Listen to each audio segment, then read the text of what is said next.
L'eau, l'air, la terre, la lumière sont des conditions naturelles de la vie. En hébreu, le mot miséricorde, rahaim, signifie aussi entrailles. C'est ici que se loge la création en gestation.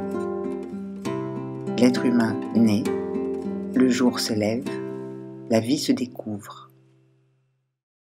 Chez les Hébreux, chez les musulmans, on a cette prière, on dit au nom de Dieu, le tout miséricordieux, le très miséricordieux. Et l'étymologie dit que c'est le lieu de passage, de création de la vie qui passe. Donc toi, tu l'accompagnes et ce moment-là, il y a toujours, c'est toujours dans la phase, dans l'univers de l'émotion, l'intuition. Ça te fait quoi, toi? Moi, ça m'a toujours bouleversée. Chaque naissance a été un moment intense. Même encore maintenant, si je devais faire un accouchement, ce serait pareil. Je me suis jamais lassée de ça. J'étais très jeune, j'ai rien vu venir, parce qu'à l'époque, on ne nous initiait pas à tout ce que les filles savent maintenant. Bien sûr, sur la contraception, sur tout le cycle naturel. Ça n'avait rien du tout, ça n'avait rien du tout. Je me suis trouvée enceinte, je ne savais même pas pourquoi, comment, comme disait l'autre. Mais c'était là, quoi. Voilà, oui, il était bien là, bien un peu là. Et bon, j'ai eu une grossesse, mais c'est pas des grossesses désirées comme les filles le font maintenant. Par exemple, elles veulent un enfant, le programme, le fois 6 mois, il est arrivé par le Saint-Esprit, comme on disait avant. Le fait d'être aimé et d'aimer, le fait d'être entouré, de pouvoir travailler, vivre, c'est chaque jour, chaque seconde qui passe, on est dans cet espace, j'ai envie de dire, qui nous permet de réaliser notre chemin. La pulsion de vie, c'est une pulsion, c'est le désir, c'est l'envie, dans envie, il y a vie. C'est et dans la vie, il y a la mort. Il y a toujours la mort dans la vie. La première fois que j'ai eu peur de la mort, c'était quand j'étais enceinte. C'est-à-dire quand j'ai su que j'allais devenir mère et surtout après la naissance de Carlos, de mon fils, à la fois c'était tout un découvert de la vie, de sa vie, de lui, de moi, différemment. Et en même temps, ce sont les premières fois aussi que j'ai eu tout d'un coup, alors que jusqu'à là, je n'avais pas forcément dépensé mais j'ai eu peur de mourir. Par exemple, je me disais, si là je meurs, aujourd'hui, qu'est-ce que ça va faire pour mon fils?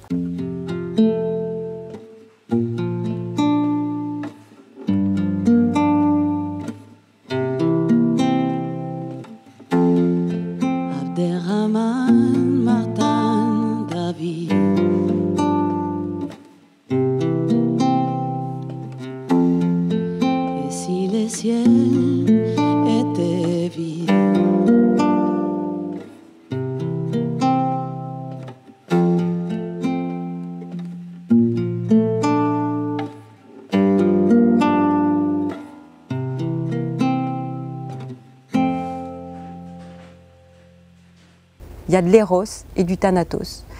Eros, tu peux les expliquer? Eros, c'est l'amour, et le thanatos, c'est la mort. Alors on intervient déjà soit pour les surveillances médicales mensuelles, mais aussi pour la préparation à la parentalité. Nous, on ne dit pas simplement préparation à l'accouchement, on voit plus large, c'est vraiment à la parentalité. Et on se voit à partir du 4e mois de la grossesse, et après on se voit pour des cours de préparation en groupe, et on peut se voir aussi en plus en individuel, en couple. Si elles ont des besoins aussi, nous on repère qu'il y a quelque chose à approfondir, mais qui ne peut pas s'approfondir en groupe. La sexualité, en fait, c'est aussi... ça va aussi avec du désir, pas toujours, mais ça peut, et une envie, en fait, peut-être de procréer. Et donc, en fait, on peut dire que dans ce cas-là, pas toujours, hein, mais il peut y avoir cette perpétuation de l'espèce, on va dire, et donc, en fait, on est du côté de la vie. Quand je suis devenue maman, c'était le plus beau jour de ma vie, hein, je suppose comme tout le monde. Et d'un coup, c'est un grand bouleversement en fait, qui se passe, que ce soit au niveau émotionnel, mais aussi physique, dans tous les secteurs quoi, de la vie, dans tous les secteurs, dans toutes les cellules de notre être, il y a tout qui change. On n'est plus seul, on est maman, quoi. On va partager cet amour, en plus de le donner à son mari, enfin, on va le donner aussi à son enfant.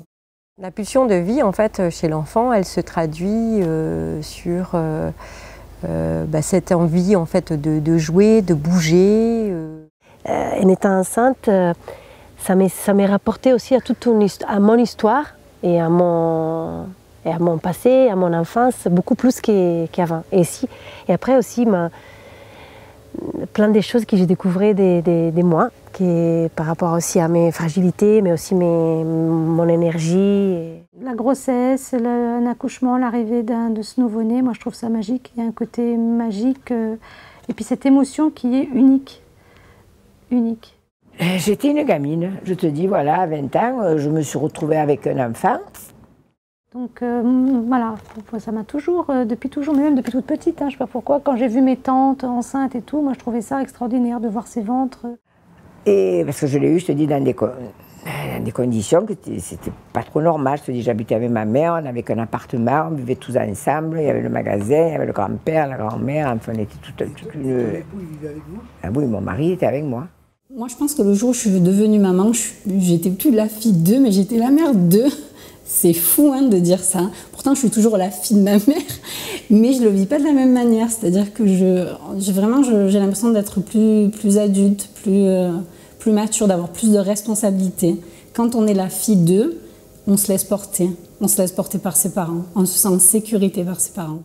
C'est-à-dire que je me suis rapprochée de ma mère, mais ma mère, je te dis, elle avait des commerces. Donc, je me suis rapprochée encore de ma grand-mère, quand j'ai eu Claude, tu vois, parce que c'est ma grand-mère, parce que moi j'étais jeune. Le bébé, en fait, ce qui l'intéresse le plus, c'est le visage humain. C'est-à-dire qu'en fait, ce qu'il va regarder en premier, c'est le visage de sa mère, le visage de son père et de tous les gens qui l'entourent. Et c'est ça qui va lui donner aussi envie de vivre et d'être aussi dans une pulsion de découverte de son environnement, de l'autre, de ce qui se passe autour de lui.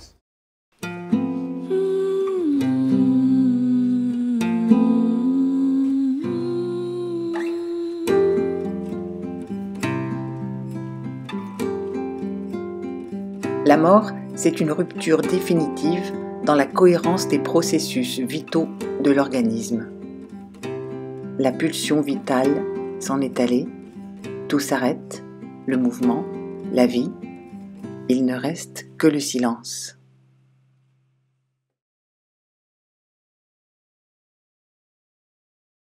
Et la mort, est-ce qu'elle est aussi une culture qui est transmise à travers la mort? Oui, alors je dirais plus à travers le deuil qu'à travers la mort. Parce que là, nous, on a une culture où on est assez fataliste. On a tendance à utiliser ce mot, ce maktoub. C'est pour ça que tout à l'heure je parlais du livre de la vie. Je pense que le livre de la vie de chacun est écrit et il est écrit à notre naissance. Le souffle, c'est plutôt le souffle divin qui s'inscrit dans une âme humaine, et cette âme, pour nous chrétiens, elle est immortelle, elle a été infusée dans le cœur de l'enfant au moment de la procréation par Dieu, et elle est immortelle, et c'est cette âme qui monte vers Dieu, animée du souffle de Dieu. Et donc, effectivement, quand on dit « il a rendu son dernier souffle », ça veut dire que finalement, il remet sa vie entre les mains de Dieu. C'est-à-dire, on était vivant, et la seconde d'après, on était mort. Et ça me terrifiait. La mort, c'est une dette que chaque personne doit. Après, chacun, l'accepte, il y a une acceptation ou pas pour la personne qui est partie. Donc la vie, elle est indissociable de la mort. Enfin, pour moi, je le vois comme ça. Et c'est grâce à cette vie-là qu'on a pu continuer à vivre avec toute l'expérience des vies, des naissances et des décès. La mort de l'autre, ça peut être quelque chose de bien plus terrible que l'idée de sa propre mort à soi.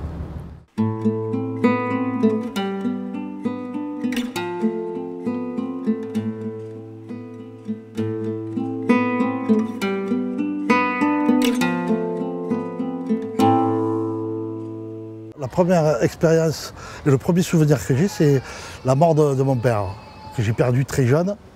Et lui aussi, il était jeune. Donc ça m'a aidé à continuer à vivre. Chez moi, on meurt jeune. Ma mère est morte, elle avait 49 ans. Mon frère, 54. Mon papa, 70. C'est pas très vieux aujourd'hui, 70 ans. La peine se partage.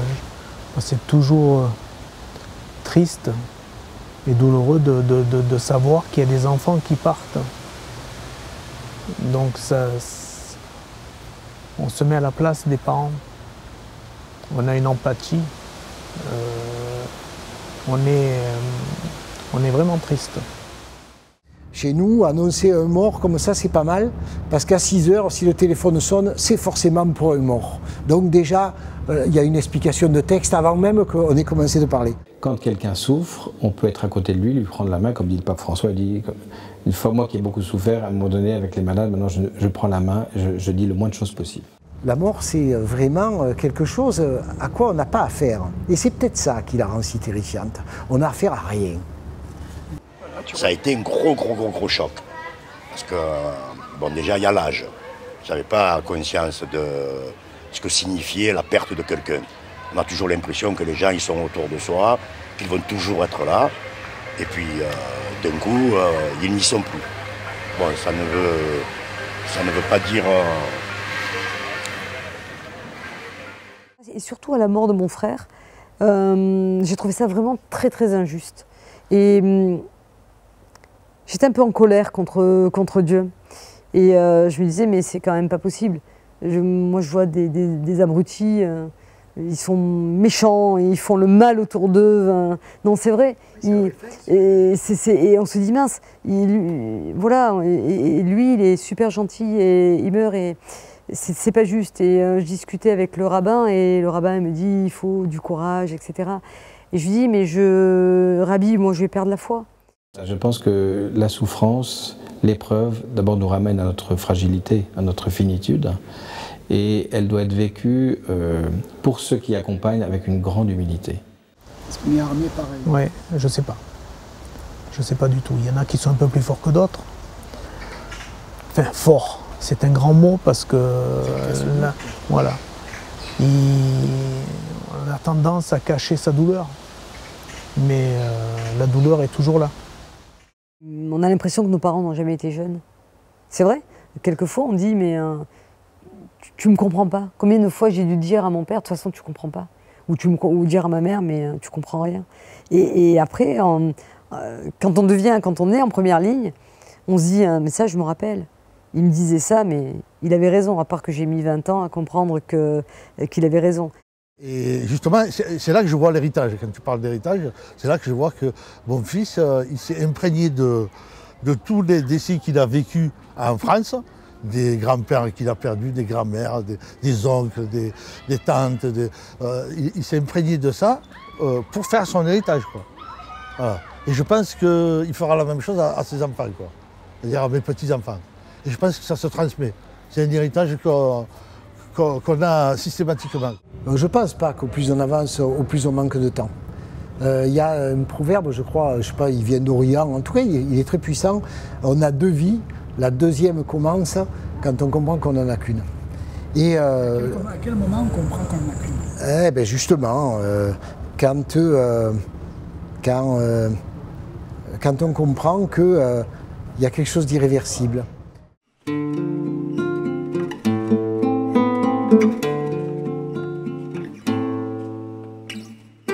Chaque culture, chaque culte déploie des rituels pour aider les vivants à vivre et donner du sens à un décès. Les villes cosmopolites du XXIe siècle ne parviennent pas toujours à les cacher. La mort s'invite dans le secret de la vie. Pour ce qui est de la mort, c'est quelque chose dont on ne parle pas, parce que la mort, c'est la fin, la fin, ou en tout cas de la vie terrestre. Mais même en matière de grossesse, j'en reviens à ça, il peut y avoir aussi des catastrophes et des bébés qui décèdent pendant la grossesse ou à l'accouchement. Chez des mères croyantes. Et ça, c'est compliqué, parce que les mères, en fait, qui croient en Dieu, elles préfèrent s'en remettre à Dieu pour la mort de leur enfant. C'est-à-dire qu'en fait, elles ne veulent pas choisir l'heure de la mort de leur enfant. Elles préfèrent que ce soit Dieu qui choisisse l'heure. Et il me semble que c'est très précieux et qu'il faut surtout l'entendre, en fait, cette mère-là, qui demande à ce que en fait, ce soit Dieu qui choisisse. Le baby blues, normalement, c'est pas une pathologie, ça arrive 3-4 jours après l'accouchement et c'est vraiment dû à une dépression hormonale, plus à un chamboulement émotionnel. Il y en a qui restent là, bien sûr, 2 ou 3 ans. Si c'est pas repéré, et on peut arriver à une vraie dépression du postpartum 3-4 mois après l'accouchement, et puis ça peut perdurer des années si jamais c'est pas repéré. Et c'est souvent malheureusement pas repéré parce qu'on estime qu'une maman qui vient d'accoucher avec un bébé qui va bien, elle n'a pas de raison d'avoir un mal-être. Il y a des morts psychiques aussi, en fait. C'est-à-dire que ça serait en fait un être humain qui n'aurait plus envie de vivre et d'être justement dans cette pulsion de vie. Et qui se laisserait mourir. Ça arrive en fait dans certaines pathologies psychiatriques. En fait, quelquefois il y a des personnes qui se laissent mourir, c'est-à-dire en fait qui restent alitées toute la journée, qui ne mangent plus, qui restent prostrées dans leur lit. Et donc en fait là, on peut dire qu'on est du côté de la pulsion de mort.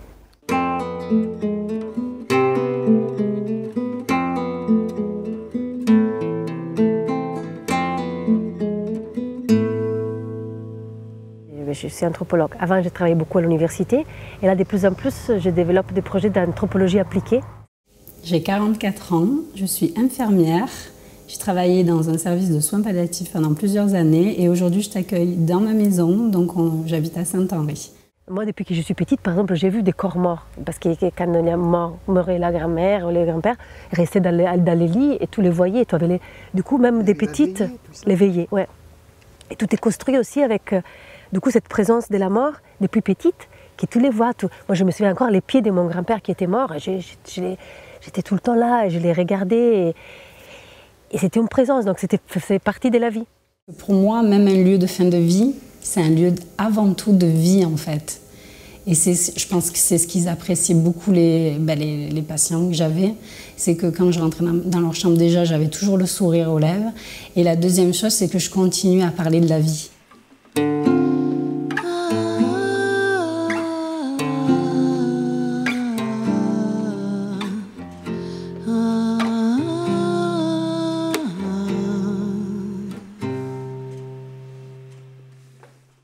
C'est pour ça que je trouve aussi que la collective, c'est très important. Parce que c'est vrai que c'est pour ça que dans toutes les sociétés où justement il y a beaucoup de rituels, ils disent que c'est nécessaire que les vivants restent ensemble parce que la mort, c'est quelque chose qui rompt la vie. Et du coup, c'est juste la collectivité qui peut tenir ensemble. Tu te trouves à la mairie du 15e et 16e arrondissement avec Katab Fadla, l'adjoint au cimetière de la ville de Marseille. On est tous différents devant la perte d'un être cher. Devant la mort, on est tous différents. D'ailleurs, il n'y a pas un qui se comporte de la même manière. On est quand même bien doté en cimetière, surtout Marseille, on en a 21. Malheureusement, sur ces 21 cimetières, il n'y a que 3 cimetières qui accueillent des carrés musulmans. On va l'enterrer où? Où? Et le où, il définit le reste. Hein, parce que le où, il te dit que si tu l'enterres ici, tu n'as qu'une manière de l'enterrer. Ici, tu es imposé. On t'impose un caveau, une boîte, un cercueil dans un placard. C'est tout dans des normes. C'est à cause du nombre de places, je sais moi. Enfin, en même temps, c'est la tradition, quoi.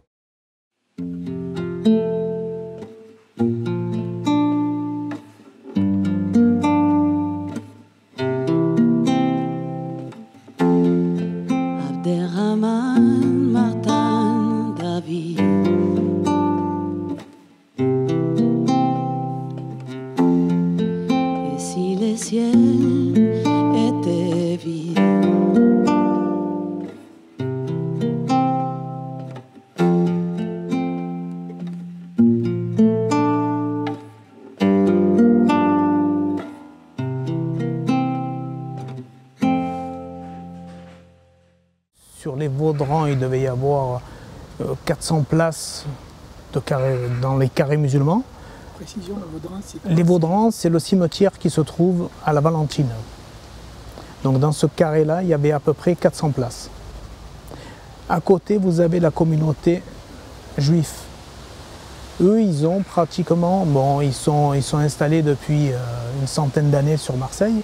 Ils ont leur propre cimetière, leurs propres règles.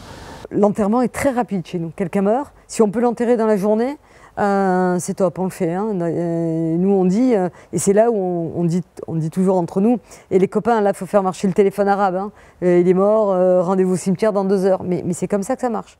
Ils ont une DSP, et c'est une, comment on dit, délégation de service public. Donc ces personnes-là, cette communauté-là, ils ont à peu près 1600 places. Dans des processions, dans des têtes inclinées, dans des capuchons, dans des peurs souhaitées, dans des démagogues, des temples, des synagogues, dans des mains pressées, des prières empressées.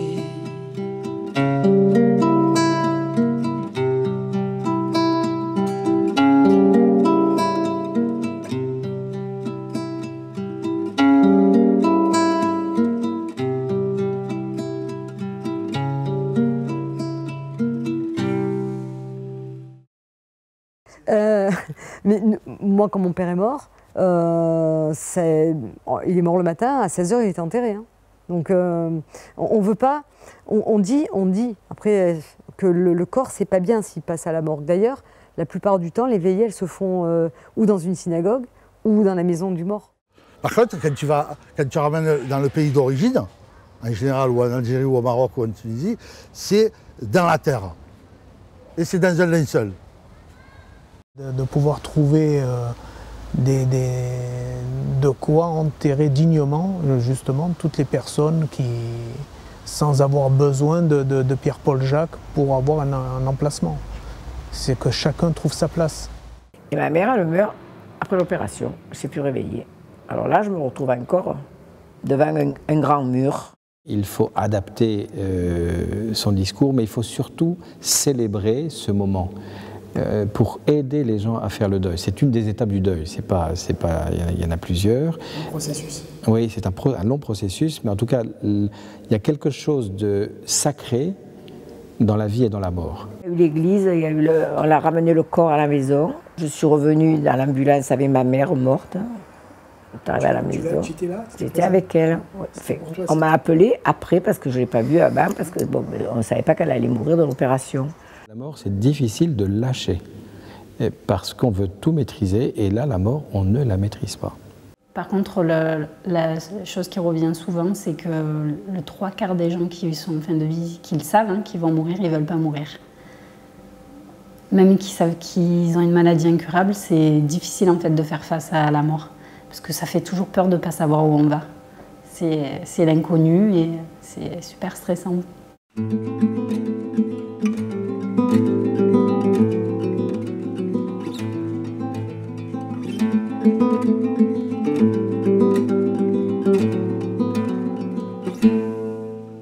La mort, c'est aussi, et c'est surtout, les mots, les gestes, les pratiques des vivants. Et c'était pour la mort de ma grand-mère. J'ai eu une expérience il n'y a pas très longtemps, il y a 1 mois à peu près. C'est la perte de ma maman. Alors, quand il est arrivé le cercueil à la maison pour emporter le corps, on a fait plus ou moins d'erreurs, c'est qu'on n'a pas attendu que tous les frères et sœurs ils arrivent pour voir leur mère avant qu'elle parte dans cette fameuse boîte. Et ça a créé des tensions.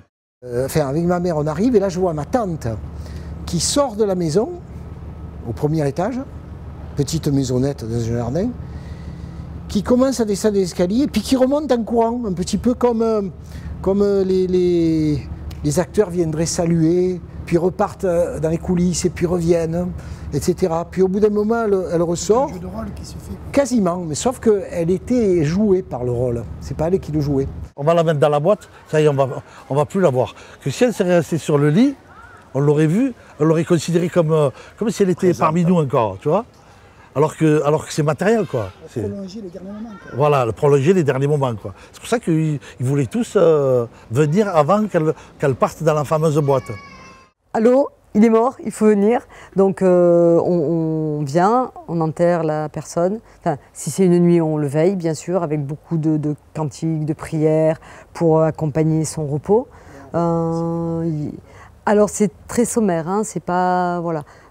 Après, il y a toute la famille des endeuillés qui vont faire un deuil de 8 jours, en fait. Et c'est les parents, les frères et sœurs qui restent dans la même maison, qui restent ensemble pendant 8 jours et qui font leur deuil pendant 8 jours. Les gens font l'effort, ils ont le besoin et font l'effort de venir nous apporter leurs condoléances. Ils ne veulent pas nous abandonner à notre tristesse tout seuls, ils veulent la partager avec nous. Ils veulent nous être un soutien. C'est vrai que matériellement, ça nous oblige de rester connectés à la vie, en fait.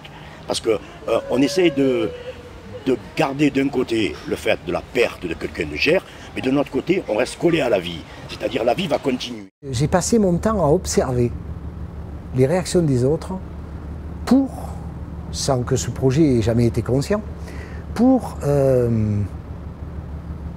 amortir chez moi le choc de cette mort qui a été au jour d'aujourd'hui sans doute la plus terrible. Donc c'est toujours en rapport avec la tradition et la culture. Et effectivement, ça nous aide à mieux supporter les 3 premiers jours, parce qu'en général, cette période-là d'accueil, où on ramène les condoléances, etc., elle dure 3 jours essentiellement. C'est pour que ce passage-là de 3 jours, c'est le moment pratiquement le plus douloureux. La célébration liturgique, c'est-à-dire ce moment où on va lire des paroles, on va prier pour le défunt, on va laisser les personnes touchées dans l'église, le cercueil, on va faire des gestes, on va avoir des paroles et des gestes. C'est vraiment une pédagogie pour permettre un passage. Il soit atténué justement par les gens qui viennent, avec qui on parle. Parfois même, on se raconte le passé, on parle de la personne qui est décédée, et hop, on peut en rire. Et puis bon, donc ça atténue. Chacun le verra comme il veut, mais moi... Donc cette dimension, elle est, mettons, thérapeutique. Elle est thérapeutique, oui. Mais là, ça ne nous empêche pas aussi de voir l'autre dimension qu'il y a. À un moment donné, souvent on pose la question, pourquoi on fait manger? On dit à l'image du défunt. Et pourquoi? Parce que dans la tradition, on dit aussi, quand il y a une fête et une naissance, c'est une fête. Et les 3 jours où il y a le décès, on donne aussi des dons, des offrandes au nom de celui qui est mort, pour qu'il le trouve dans l'au-delà.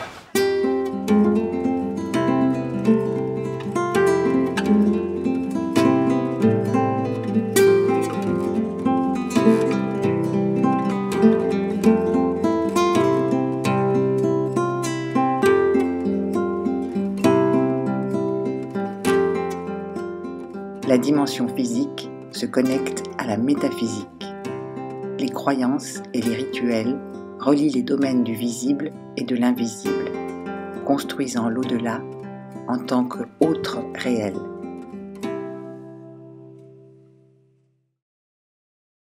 Il y a une expression que j'ai beaucoup aimée que j'ai découvert au Pérou, qu'il faut récupérer ses traces, c'est-à-dire petit à petit on revient jusqu'à quand on reparte tous entières. Si tu veux, je vais te raconter une anecdote que j'ai très mal vécue et que là, tu te dis vraiment, tu es dans la mort et tu es dans le triste et dans ce qu'on n'aime pas en fait, hein, parce que nous, on aime vivre. J'arrive dans une chambre et en fait, mon patient était en fin de vie, il y avait toute sa famille autour de lui et il était décédé en fait. Et là, on me regarde et ils étaient tous suspendus à mes lèvres parce qu'ils le voyaient bien que c'était fini. Mais en fait, tant que je ne l'avais pas dit, il y avait pour eux comme un espoir. Et moi, je ne sais pas, à un quart de seconde dans ma tête, je me suis dit, mais j'ai pas envie de leur dire, parce que je veux pas que ce soit moi qui annonce. Quand j'ai commencé à aller au Pérou, C'était en 2004 et je suis restée là jusqu'en 2011. 3 ans, j'ai vécu tout le temps. Et je voulais travailler sur la post-violence parce que j'étais dans des villages où il y avait eu la guerre très forte entre les Sentiers Lumineux, qui étaient au mouvement maoïste, et l'armée. Et dans toutes la zone où j'étais, ils ont mort 70 000 personnes. J'essaye toujours de garder les pieds sur terre parce que c'est nous leur repère. Mais effectivement, des fois, il se passe des choses surnaturelles. Tu peux nous partager J'ai vécu vraiment des choses surnaturelles avec des patients. Parce qu'effectivement, on dit les drogues, on fait la morphine, tout ça, ça peut faire halluciner, ça peut... Mais moi, j'ai eu des patients, un notamment, qui n'avait pas de morphine, qui n'avait rien. Ben, la question, c'était que d'un jour à l'autre, tu vois ton fils, ton mari, ton grand-père, ta mère partir, soit parce que l'armée les a pris, soit parce qu'eux, ils sont partis avec les membres de Sentiers Lumineux, et tu n'as plus de nouvelles pendant des années. Je n'ai même pas ça, mais il me disait pousse-toi, parce que je la vois plus, Janine, je crois qu'elle s'appelait, je ne sais plus, sa femme, je ne sais plus qui. J'ai dit, mais il n'y a personne avec moi. Il me dit, si, elle est juste derrière, pousse-toi un petit peu, je ne la vois pas. Et par contre, il racontait plein de rêves, justement, où il t'a raconté que les morts venaient dans les rêves, ou les disparus, pour porter des messages, des fois pour se faire chercher. Par exemple, il disait, viens me chercher, je suis là, dans les coins de la montagne, je suis à côté de la rivière, viens. Et du coup, j'ai rencontré des familles, des gens qui, à partir de ces rêves, se mettaient en voyage pour aller chercher la personne. Il me dit, Sandra, aujourd'hui, c'est le jour. Je dis, mais c'est le jour de quoi? Il me dit, c'est le jour où je pars. Je dis, mais non, vous êtes sûre? Mais en fait, il parlait comme vous, comme moi en ce moment, quoi. Il n'y avait pas de signe avant-coureur pour me faire croire qu'il était en train de partir. Dans les rêves, ça continue la relation avec la personne qui est disparue et qui est morte. Moi, des fois, les gens, quand ils me racontaient, par exemple, comment c'était leur relation avec les maris, et qu'il est disparu, ils me racontaient aussi des rêves comme si ça continuait à se voir, à discuter. Des fois, ils dormaient encore ensemble.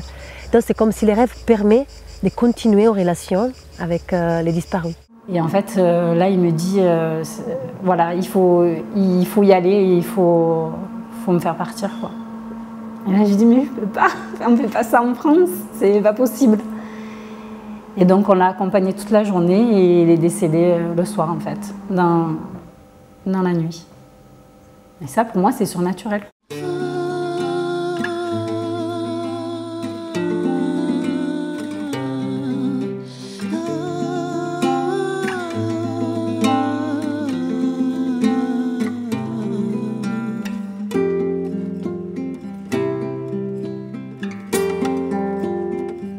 La mort d'une chenille, c'est la naissance d'un papillon.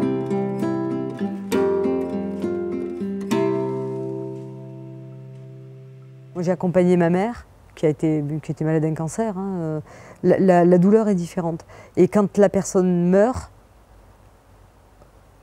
alors, je veux utiliser les bons mots, je ne veux pas dire que c'est un soulagement, mais quand on a quelqu'un qui a extrêmement souffert, oui, voilà, je dirais, oui, une délivrance pour elle, mais je dirais quand même un soulagement. Quand je parle de soulagement, c'est pas « ah, enfin il est mort », c'est dans le sens, c'est « enfin il ne va plus souffrir ». Quand mon mari est mort, je n'ai pas accepté. D'ailleurs, je n'accepte pas encore aujourd'hui. Il y a combien de temps? Ça fait 15 ans qu'il est décédé.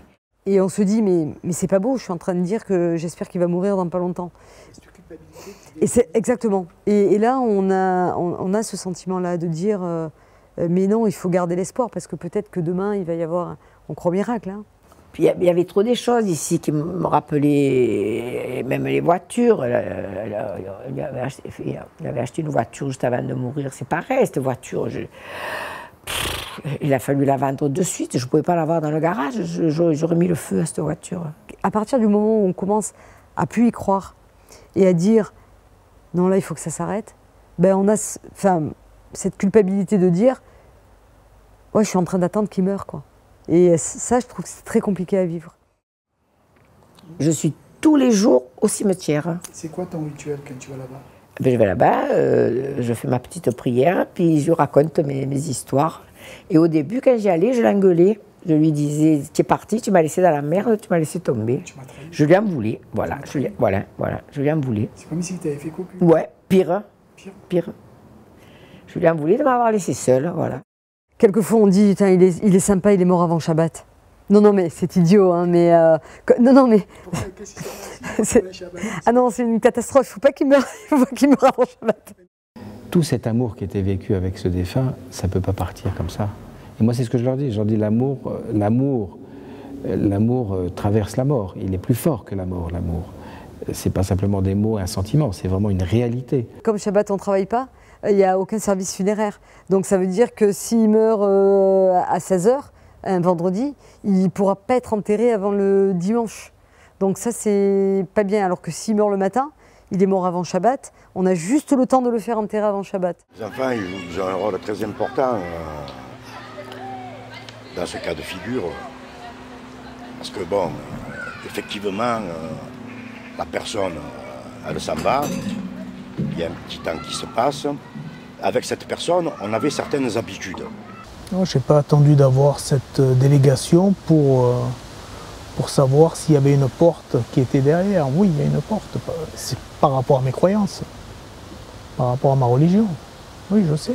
Cette fête revient, mais le point de rencontre, c'était ses grands-parents-là. C'était eux qui permettaient le rassemblement. Parce que c'était chez eux qu'on allait passer ce moment. On dit que la vie après la vie. Donc, oui, j'y crois. La vie après la vie, ouais.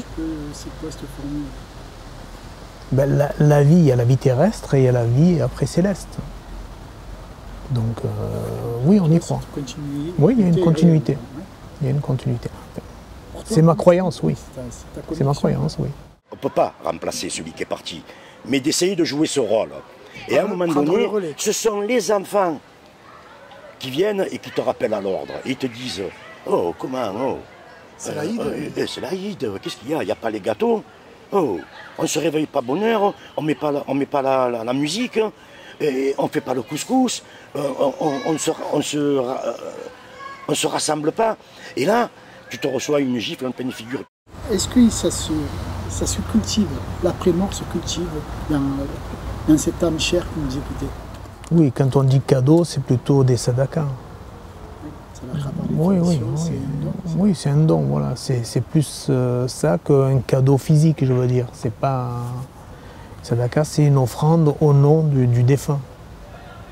Voilà, pour essayer de faire revivre sa mémoire. Du coup, quand en fait on pense qu'il y a en fait une autre vie après la mort, on va dire, qui est dans un autre système de choses, eh bien en fait finalement l'autre, en fait, on va le revoir. Il n'est pas perdu. En fait, c'est juste une séparation. Moi, j'étais très proche de mon père.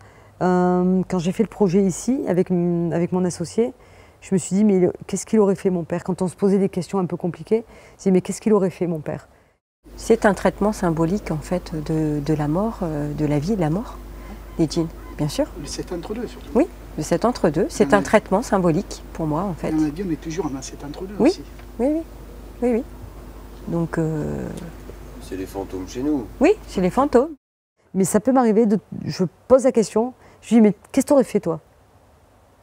Et je peux avoir la réponse quelques jours après, une semaine après. Là, ça commence un processus où justement le rôle des rituels et du collectif devient fondamental parce que c'est impossible de soutenir les douleurs de la disparition de quelqu'un qu'on aime. C'est évidemment le rituel, et le rituel, il est évidemment pas pour quelqu'un de seul.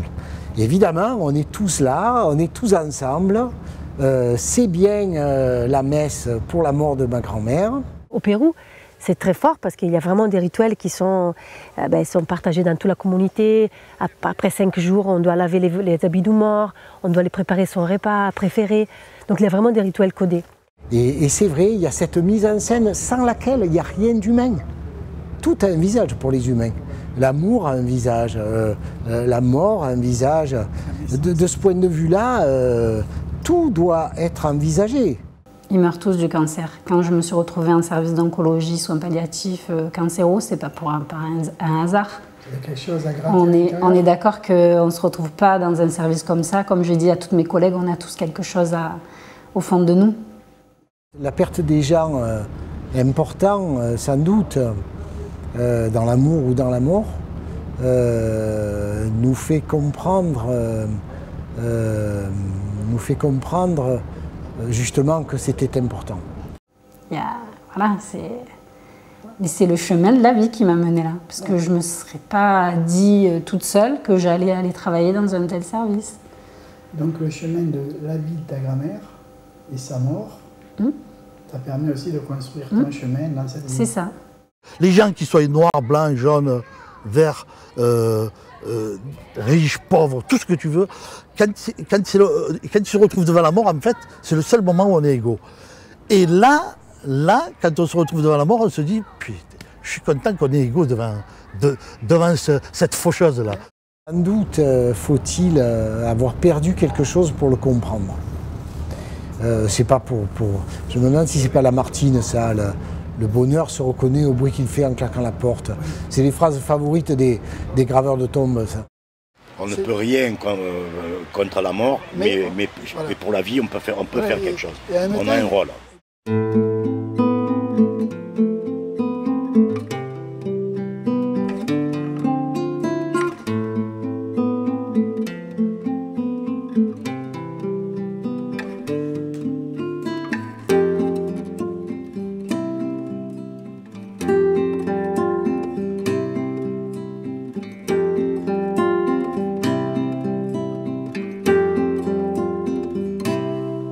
La mort nous traverse. Elle nous fait goûter à l'amère et mystérieuse présence du souvenir. La vie, elle, nous condamne à avancer. Je dirais que la foi, c'est d'abord un don que Dieu fait de se révéler à nous. Et ça, c'est très mystérieux. C'est deux libertés, celle de Dieu et celle de la personne concernée. Ben, du coup, toute cette perte des liens et des connaissances de la mort qui ça se transmet, avec les rêves, avec les contes, des comment et tout ça, du coup, rendent très difficile vivre ces moments-là. C'est un roc, c'est une force. C'est une force pour traverser les épreuves, parce que Dieu est avec nous. Autrement, ma mère, par exemple, toutes les fois, ben, des fois, elle m'appelle d'Italie, elle me dit ça va. Et c'est vrai que ce sont des moments peut-être qui sont difficiles pour moi, et elle les sent. Et je ne sais pas comment, mais elle les sent. Et c'est une connexion qu'on a. Donc pour moi, ce n'est pas une béquille, c'est un rocher. La foi, c'est un rocher. On s'appuie sur le Christ. Et la foi aussi, c'est un engagement. Théoriquement, on pourrait dire qu'ici en Occident, par exemple, on ne donne pas d'importance aux rêves, mais je trouve que notamment les rêves avec les morts ben, jouent quelque chose de très universel. Tous, on est touchés. Quand nos rêves ont mort, on est tous touchés. Aussi qui ne croient pas aux rêves. Là, c'est un rêve qui m'est peut-être prémonitoire. J'avais rêvé de ça, des cimetières, au second tour des municipales. Celui-là? Oui, celui-là, il y a un an. Et je me suis dit, c'est peut-être une mission qu'on me demande de porter. Mais mon beau-père, et qui a été mon père de cœur, m'a transmis pas mal de choses.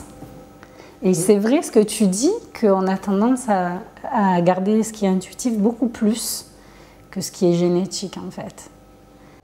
Si on n'est pas sincère, c'est pas la peine de prendre cette délégation. Si c'est prendre une délégation pour dire j'ai pris une délégation, voilà, ça ne m'intéresse pas. Ce que je veux, moi, c'est avancer. Avancer avec la population, avancer avec les gens, avec les personnes que je connais, et aller dans cette dignité justement. Ben, savoir vivre et savoir mourir. Ça va ensemble. Ça va ensemble. J'étais au tribunal de commerce. J'ai travaillé j'ai été juge pendant 10 ans. Et sur les 3 dernières années de ma magistrature, je disais, j'ai été président de chambre. Mais c'est une fin de devenir président de chambre. De passer le cap. Mais c'est effectivement, tu parles des deux mains entre la vie et la mort. En fait, c'est les deux mains qui se séparent, quoi. Et on s'aperçoit que la personne ne va plus être là. Mais on apprend justement à vivre avec ça, quoi, et à dépasser. Mais je crois que cette faculté de rebondir et de réagir vite, elle est beaucoup... Alors, j'aime pas le parallèle, mais pourtant, je pense qu'il est vrai quelque part. D'avoir été en souffrance, ça rend fort et ça rend réactif. Si quelqu'un m'enlèverait la mort, moi, je serais malheureux, quoi. Alors, il y a des gens qui diraient, ouais, il est fou, lui, quoi. Mais pourquoi il aime la mort? En fait, j'aime pas la mort. En fait, je suis pas suicidaire. Enfin, moi, quand je pense à la mort, je pense à ce poème « Je suis passé de l'autre côté ». En fait, j'aime la vie. Mais en fait, je me suis toujours dit, depuis que je suis adolescent, que j'ai commencé à comprendre, que si on n'a pas compris que la mort, elle faisait partie de la vie, que c'était une étape de la vie, ben on n'avait rien compris dans ce monde-là, quoi. On n'avait rien compris, quoi. Il a fallu des années. Ah, ben tu sais, un deuil, ça ne se fait pas comme ça. Hein. Après, j'ai fait un travail sur moi, mais ça a été très long. Parce que comme je suis quelqu'un de tolérance zéro, même avec moi, je suis dure. La vie est une entreprise qui ne rembourse pas ses frais. C'est-à-dire plus de gifles que de bises. Tu sais, les gens commençaient « Ah, mais vous êtes jeune, vous allez rencontrer quelqu'un, ceci, cela. » Je dis « Oui, merci. » J'ai dit « C'est très bien. De toute façon, si je rencontre quelqu'un, je n'ai pas besoin qu'on me le dise. Je suis assez grande pour savoir ce que j'ai à faire. » Ce qui est important, ce n'est pas le jeu, ce n'est pas le tu, c'est la relation. C'est-à-dire qu'il n'y a de passage, il y a d'héritage. Il n'y a d'héritage que s'il y a quelqu'un qui est là pour recevoir. Et c'est là qu'il y a don. Parce que sinon, on parle pour rien. Mais moi, je ne me vois pas avec un autre homme comme mon mari. Maintenant, si bien, là, tu vois qu'il arrive, je le reprends. Voilà. Mais sinon... C'était ton amour. Ah, c'était mon premier et mon dernier. J'ai toujours dit ça. J'ai connu un homme, mon mari, c'est tout. Voilà.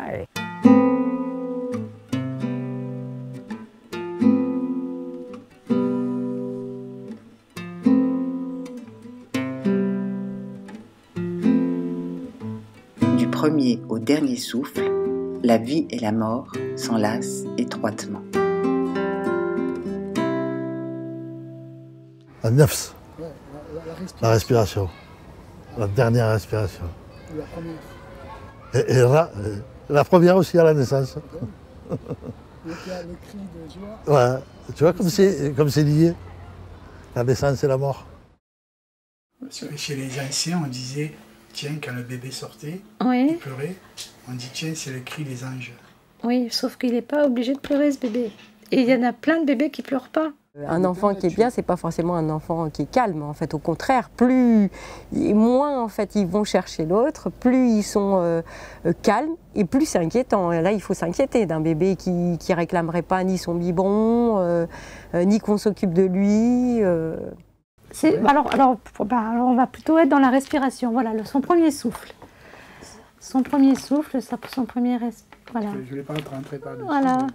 Donc, parce que le cri, c'est pas du tout obligatoire. Et au contraire, plus un nouveau-né va naître d'une manière très sereine et moins il va crier. Donc ça va être le souffle. Notre société, en fait, a tendance à penser qu'un enfant en fait calme, qui dit rien, qui reste dans son lit, qui réclame pas trop, celui-là, il est bien, il est comme il faut, parce qu'en fait, il nous embête pas, il nous réclame pas, et nous, pendant ce temps-là, on fait ce qu'on veut.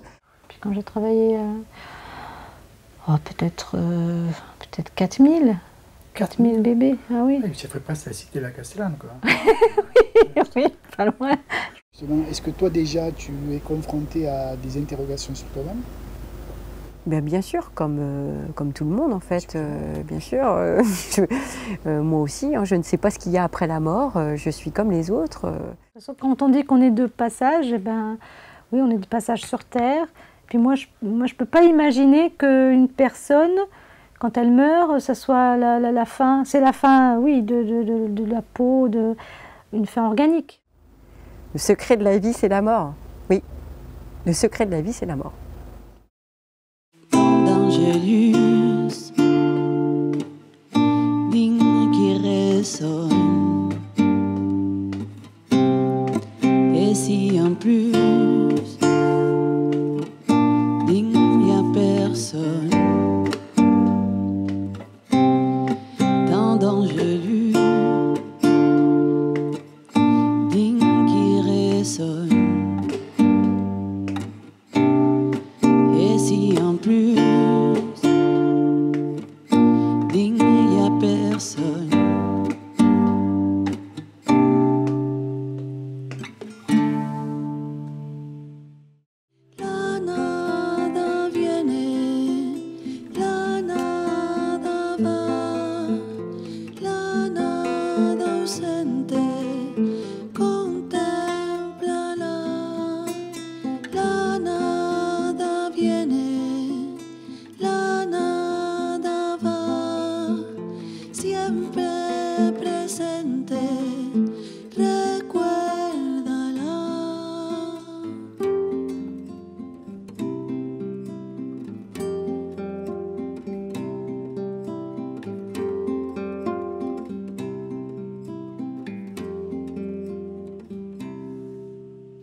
Si el principio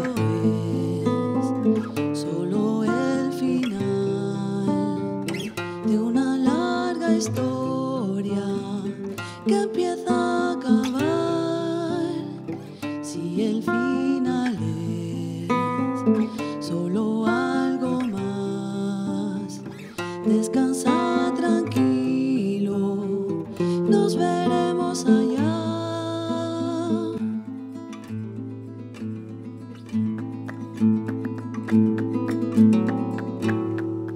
Cuenta la razón que sueña con un loco. Cuenta la razón que sueña con un loco. Que sueña con un loco. Cuenta la razón. Cuentan que sueña con un loco. Que sueña con un loco. Cuenta la razón. Cuenta la razón que sueña con un loco. Que sueña con un loco. Si el loco tiene razón, si la vida fuera un sueño, si el mundo fuera un cuento contado por un loco. Si el loco tiene razón, si la vida fuera un sueño, si el mundo fuera un cuento contado por un loco.